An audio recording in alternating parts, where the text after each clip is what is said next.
and mourn the loss of Mr. Albert Lee. On behalf of the family, I'd like to say thank you for joining us today in this celebration of life and memory service. Thank you for the expressions of love and support that you've shown to each of them over the past few days as well.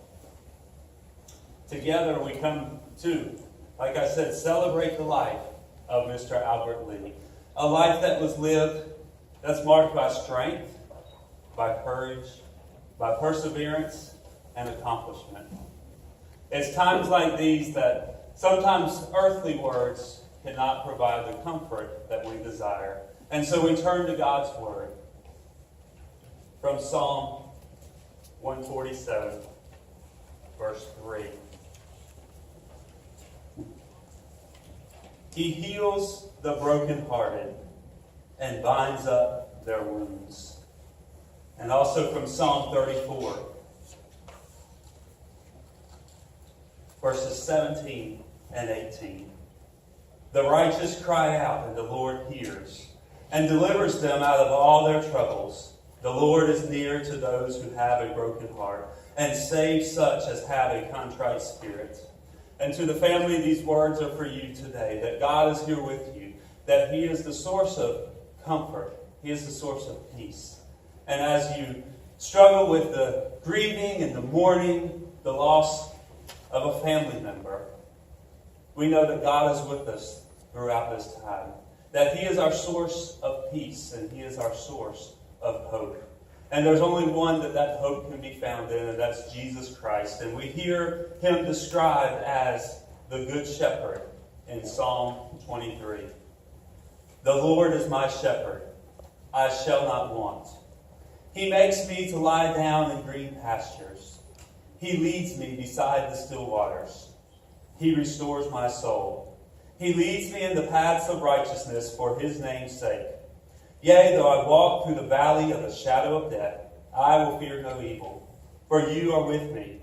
Your rod and your staff, they comfort me. You prepare a table before me in the presence of my enemies. You anoint my head with oil, my cup runs over. Surely goodness and mercy shall follow me all the days of my life, and I will dwell in the house of the Lord forever. Those words that we see in the familiar 23rd Psalm point to Jesus as the Good Shepherd. And in times of sadness, we're reminded that He is with us throughout it all. As we walk through the shadow of the valley of the shadow of death, we see that He is with us. He does not part from us just because our times get dark or difficult. He is the provider of all that we need. So to the family, to the loved ones gathered here today, He is our source of comfort. This grieving process brings so many emotions and so many feelings, and the sense of loss may not easily go away. But just know, as Psalm 23 has described, Jesus is the Good Shepherd, and He is here to meet all of your needs and provide the comfort and the hope that is needed. Indeed, He heals the brokenhearted and binds up their wounds. He hears and delivers you out of all of your troubles, and He is near to the brokenhearted. And so today, as we remember, as we celebrate this life lived, remember that it is a gift from God. Our life is given to us by God. And so today, as we celebrate the life of Mr. Albert Lee, we are celebrating God's work in and through him and his family. Would you pray with me? Father God, we come to you right now, devoting this time to you. We thank you for each person gathered here today to provide their support for the family and to provide their comfort for the family. Father God, we thank you for the life of Albert Lee. We thank you for the long life. We thank you for all that he accomplished in his life. We give you honor and glory for that. And Father God, today we devote this time to celebrating that life and remembering his life. For the family who's gathered here today, Father God, we ask that your presence be known in such a way that they would say that you have sustained them through this time of grief and through this time of mourning. Father God, we ask that you would be a part of this service. We ask that your presence be known in this place. And Father God, we give you thanks for this service and this time and this part of the process of grief and mourning. We ask this in Jesus' name. Amen. Right now, we're going to hear the song Amazing Grace.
This time in the service, we're going to hear from a few people who have personal relationships with Mr. Allen.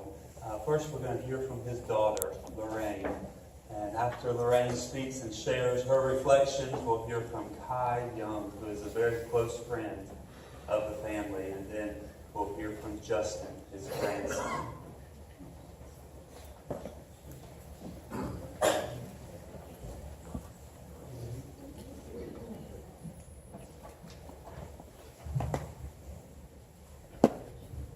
French philosopher Voltaire said, "God gave us the gift of life.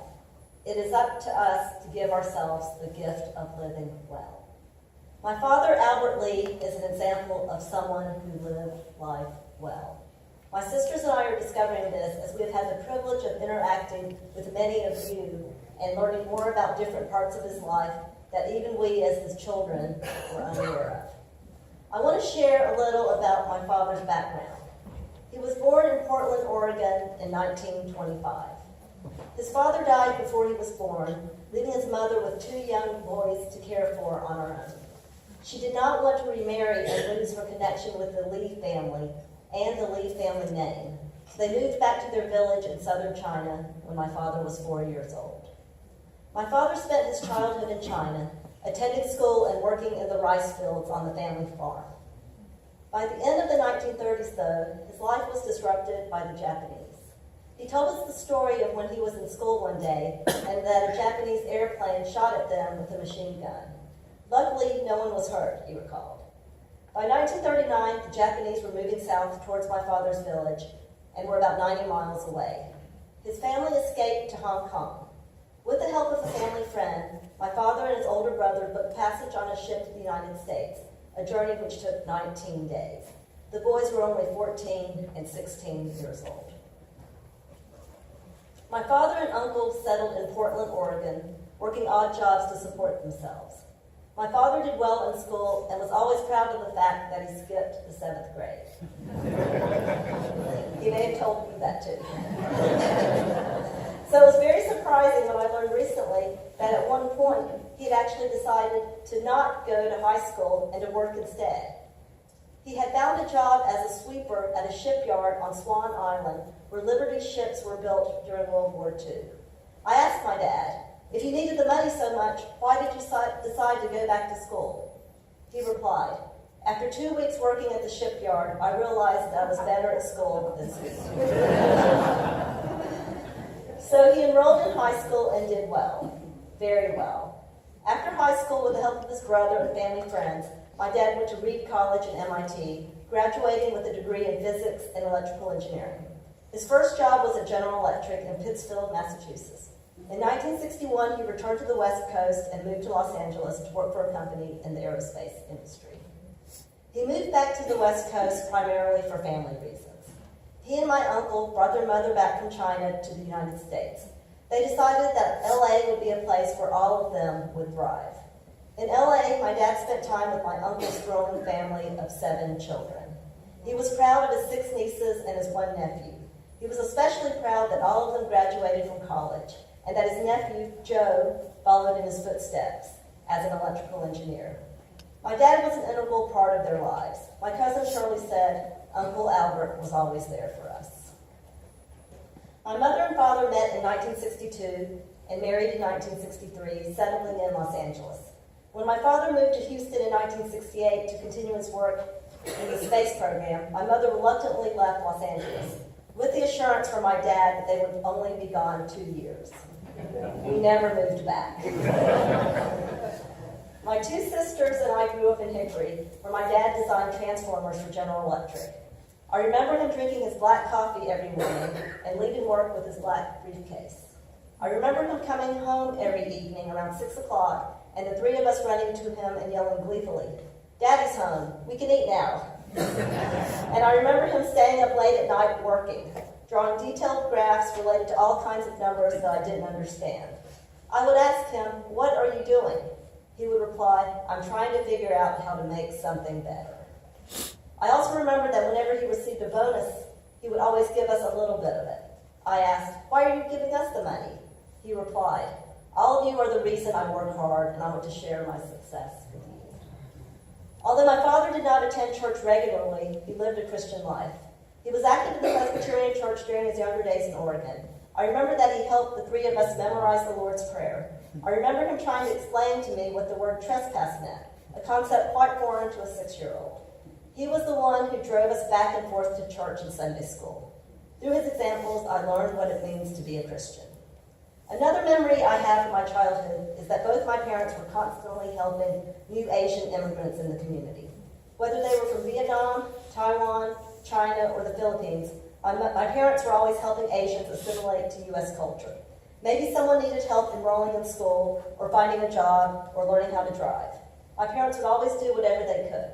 Jane, one of my oldest friends, lives in California now.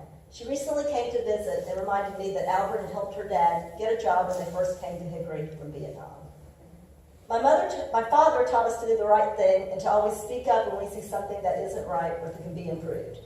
For example, in elementary school in Hickory, the children used to sell chocolate candy as a fundraiser. My dad had a fit and raised the issue at the PTA. He could not believe that the PTA was using children to promote unhealthy eating habits that could cause cavities. And I remember that was in elementary school. By the time I was in 8th grade, word of him had gotten around. And my 8th grade teacher pulled me aside and said, it's okay, you don't have to sell. My father also never met a stranger. He could connect with anyone.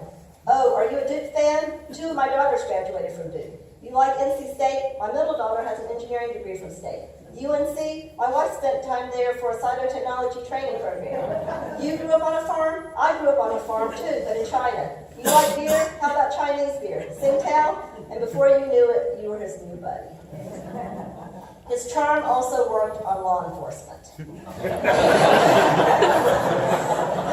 About 20 years ago, my parents, Tina and her husband, Min, and my husband, Gene, and I all traveled to Washington State for a memorial service for my grandmother.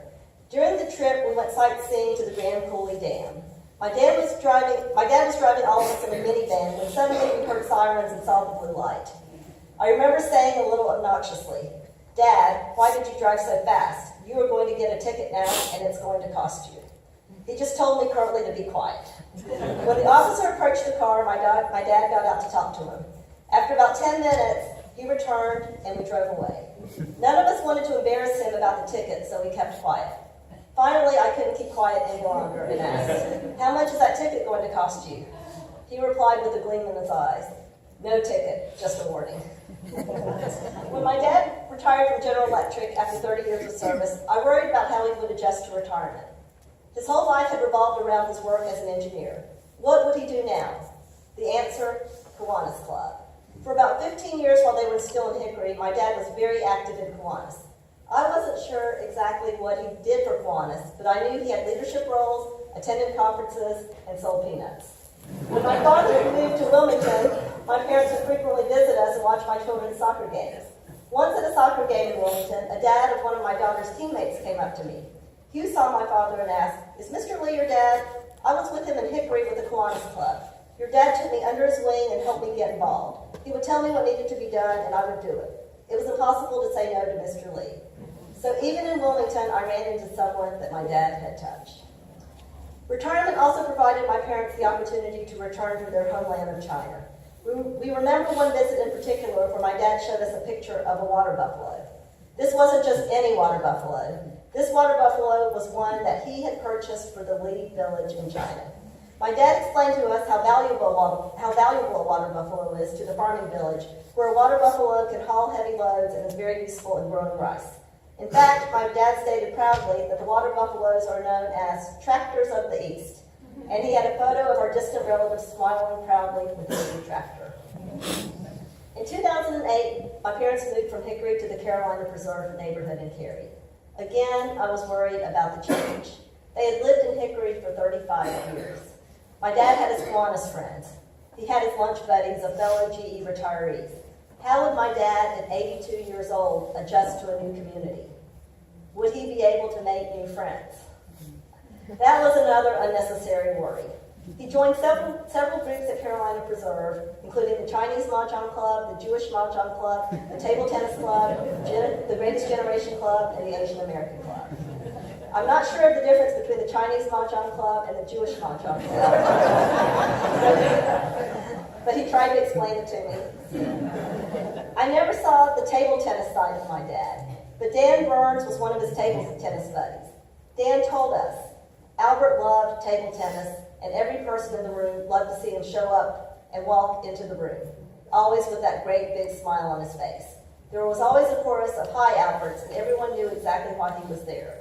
Sure, it was for a little exercise and to socialize a bit and exchange observations about what was going on in the community. But he was really there mostly for those moments in a game when he would get a good beat on the ball, carefully cock his paddle to the side and back, and with the perfect form, sweep it forward, up, and across all at once, somewhere along the way giving the little white ball a great smack that usually sent it flying like a bullet just over the net and bouncing off into the corner of the rim somewhere. I don't play table tennis, but I love regular tennis. I get that same thrill when I can get a whack at a good ball. I never realized until now that part of my love of tennis came from my dad. Mahjong, for those of you that don't know, is a Chinese game using tiles that is like gin rummy. Mahjong was my dad's favorite activity. As children, he taught all three of us to play by the time we were 6 years old. Family game night consisted of several rounds of Mahjong. Mahjong always seemed to me like a game of luck, so I never understood why my dad could be so lucky and win all the time. He passed the family tradition of playing Mahjong onto his grandchildren and was quite proud that all 6 enjoyed playing Mahjong with him. The weekly Mahjong games helped my dad with his fight against pancreatic cancer. In fact, the chemo was scheduled purposefully around Mahjong. He would have chemo on Monday and then still be able to play his Jewish Mahjong game on Wednesday and his Chinese Mahjong game on Friday. In fact, the Friday before his death, he was still playing Mahjong, and I thought he was winning, but I've been told he actually lost $3. Another thing about my dad is that he never complained. He never complained about the cancer or about any pain. He never wallowed in self-pity. However, from stories we have heard from neighbors, my dad did complain at the homeowners association. We heard stories that he would attend every HOA meeting with a list of about 10 concerns. If you know my dad, you would ask, why would he not have a list of, not concerns, but suggestions? Ellen told me that my dad was the reason we have more benches in the neighborhood. My dad thought it was stupid to have all the benches together in just one area. Instead, he wanted them spaced throughout the walking paths so the benches could actually be used for resting, not just socializing. So today there are additional benches spaced along every quarter mile or so on the main road. Ellen said, every time I see the benches, I thank Mr. Lee. From my stories, you have realized that my dad was proud of his Chinese heritage and that he loved everything Chinese. But he loved the United States even more. Up until this year, my dad did his own taxes. This year, I had to help him for the first time. He is the only person I've ever met that considered it a privilege to pay his taxes. He believed it was an honor to be part of the United States and to pay his fair share. Of course, he waited until April 15th every year to pay his share. That was part of the fun he had in doing his own taxes and making the deadline. A few of you here today have never met my father. But if you know me, then you know a little bit of him too. The stacks of papers in my office that appear like a chaotic mess to the untrained eye, Allison and David, it is actually a sophisticated filing system that only my dad and I understand. My husband doesn't get it. More seriously, a few years ago, I recognized an issue at work that had never been recognized or addressed. I teach in the Department of Accountancy at UNCW, and we sponsor an annual golf tournament for students, faculty, and the accounting firms that hire our students. The problem, though, is that over 95% of the students participating in the tournament were white males. We were not consciously excluding others, but we were not doing anything to encourage participation by all. I knew my dad would not tolerate anything like that, so I put on my Al Lee hat and did something to make it better. We started a twice-a-month beginner's golf clinic for our students, specifically targeting women and minorities, and we improved the overall participation by those underrepresented groups in our tournament. I see my dad and my sisters. Ask Tina or one of the grandchildren about Tina's drive-through buddy. That was an invention to solve the problem of going through the drive-through and spilling food. That has Al Lee written all over it. My sister Stephanie has a huge heart like my dad. Stephanie's compassion for other people and her willingness to help those in need remind me of him. With the death of my father, my sisters and I have been reminiscing about our childhood and our interactions with him. The funny thing is that all three of us thought that we were each his favorite daughter. My dad had the gift of making the people around him feel special and important for just being ourselves. On the day he died, there was quite a commotion in the neighborhood at 8:30 that morning. 4 ambulances, 2 police cars, and a fire truck. What could be the problem? He would have been impressed with all of those emergency vehicles gathered in their driveway and along the road, especially with the fire truck. He would have been humbled to realize that all of this came to help him, a 92-year-old from a rural Chinese village, and humbled that all of you came today to honor his memory. I started off this talk with the theme of my dad's life as a life well lived. As I thought about it a little more, I asked myself, why do I think he lived a good life? I think the answer for me is that my father always tried to make things better. When he came to the United States, he worked for a better life for his family. As an engineer, he spent his working life building and improving products and processes. And in his retirement, he devoted much of his time and energy to helping others and improving the world around him. When I was driving back to Wilmington on Sunday after my dad's death, A song from Rachel Platten was playing on the radio. Although the song is more of a wedding song, I found that many parts of it reminded me of my father. Now I'm all right. Everything's all right, because it feels like I've opened my eyes again, and the colors are golden and bright again. There's a song in my heart. I feel like I belong. It's a better place since you came along. And that's how I feel about my father, Albert Lee. The world is a better place since he came along. Thank you.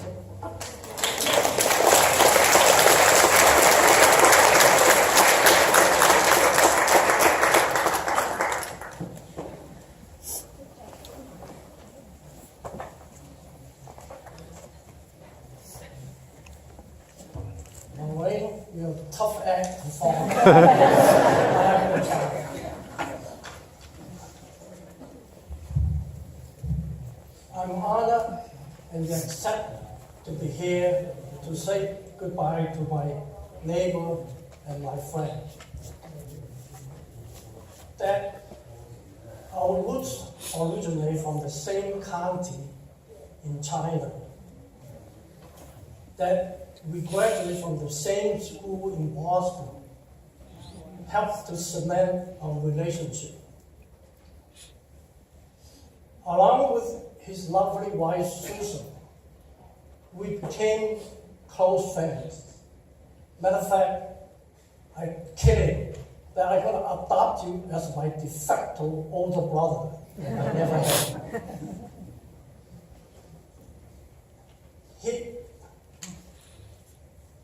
Although I knew him all my life, that it was only 5 short years ago that we first met. That memory will forever copy to my brain. As I was walking out of the Carolina Preserves or CP sales office, after signing a contract to build a house with all my life savings, I met this smiling face and the conversation that followed as though it happened like yesterday. I'm LD, you are? I'm Kai. By the way, I seldom use my Americanized last name when I introduce myself. I couldn't even pronounce it correctly. People, when I say, I'm Kaya, who? Kai who? Anyway, you are moving to CP? Yes, I will be soon, I hope. You are Chinese. I told myself, this guy is sharp. Or is it my accent? But I always say yes. 你係外省人? Are you Taiwanese? I told myself it wasn't my accent. He's really sharp. I said, hello. That means yes, yes. His face lit up like a Christmas tree. Our conversation then changed to a mixture of Taiwanese and English. 你阿媽爹? He looked at me. You play mahjong? Lorraine, that's his favorite. Of course, when I replied, I love to play. By the way, all Taiwanese love to play mahjong. It is in our blood.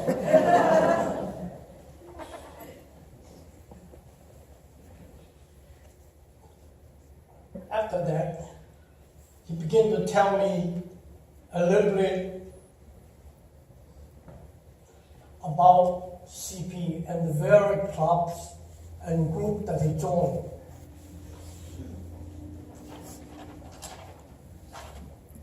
Because of Al, when I moved into CP, my new house,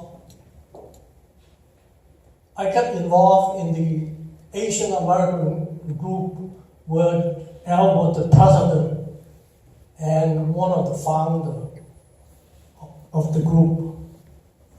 We also play a little bit of mahjong, only twice a week. Later on, Al and I formed a Cantonese mahjong group. Some of the members are here. Al and I were of the opinion that playing Chinese mahjong without money is like shaking hands with your sister. Nice, but no fun.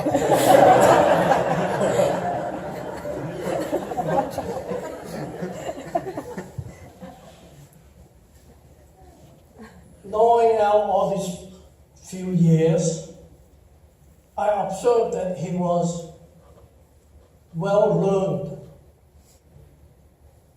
well versed in both American and Chinese cultures. Matter of fact, for an ABC, American-born Chinese, he knew more Chinese tradition than I would ever learn. He was also gregarious and extrovert, like Lorraine said, and sometimes very inquisitive. Maybe that's how he learned to be so knowledgeable. He liked to 问强问弯, ask the long and the short, or the nitty-gritty. He was always friendly, kind, and generous. Very proud of his family, especially his grandchildren. Yet sometimes very outspoken, tell it like it is. His famous Taiwanese expression was, 太咁話啦. That is the way it is. Like Lorraine said, he seldom complained, except in the mahjong table. But he's no different from any other mahjong player that I played with. Everybody complained when they lose, they said, bad luck. When they win, oh, I'm so good. Al, big brother, all your friends, especially those in the Cantonese mahjong group, especially me, will miss you a lot. Now, who's going to tell me what to do and what not to do for the Asian American?